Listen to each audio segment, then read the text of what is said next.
Hello mga kabes! Ang tatalakayin natin ngayon ay top mistakes to avoid when starting online business. Ano nga ba ang mga pagkakamali kapag nagsisimula tayo sa online business na dapat natin iwasan?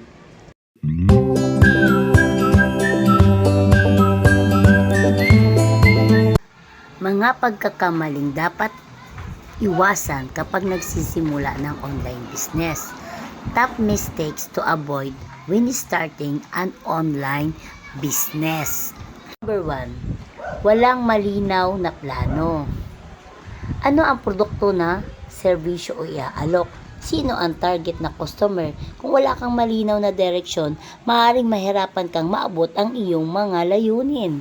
Number 2, hindi pagkakaroon ng tamang target market. Huwag magbenta sa lahat. Kilalanin kung sino ang mga tao nangangailangan ng produkto mo.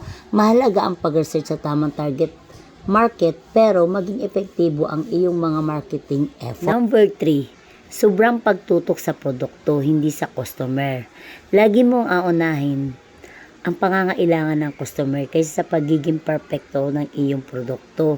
Ang mahalaga ay makapagbigay ka ng value sa kanila, hindi lang magbenta. Number 4, walang maayos na branding. Kung ang negosyo mo ay hindi madaling matandaan, mahirap makipagkompetensya. Mag-invest sa maayos na logo, kulay at mensahe na nagpapakilala sa iyong brand. Number 5, hindi paggamit ng social media o digital marketing. Sa panahon ngayon, malaking tulong ang social media at digital marketing para maabot ang mas maraming customer. Kung hindi ka gagamit ng online platform, maaaring mahuli ka sa competition. Number 6, walang maayos na cash flow management. Ang kita ay hindi laging pare-pareho, lalo na kapag nagsisimula ka pa lang. Matutong mag-manage ng pera para masiguro na may sapat kang pondo para sa araw-araw na operasyon. Number 7, pagiging masyadong perfectionist. Hindi kailangan perfecto ang lahat bago ka magsimula. Mas maganda ang simulan ang negosyo at patuloy na mag-i-improve ito habang tumatakbo.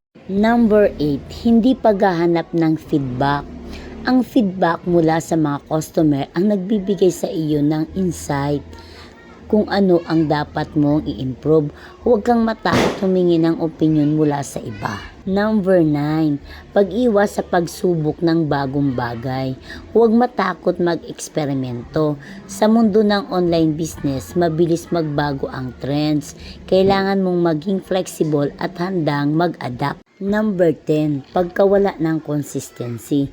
Kung gusto mo magtagumpay, kailangan ng consistency sa branding, sa marketing at sa kalidad ng produkto o serbisyo. Ang consistent na effort ang magdadala ng resulta. Narito ang tip.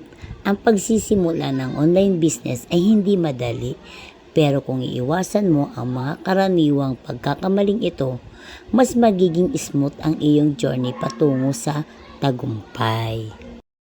Maraming salamat sa pakikinig. Mag-comment lang sa baba kung meron kayong mga katanungan at kung anong gusto niyong topic, comment lang sa baba.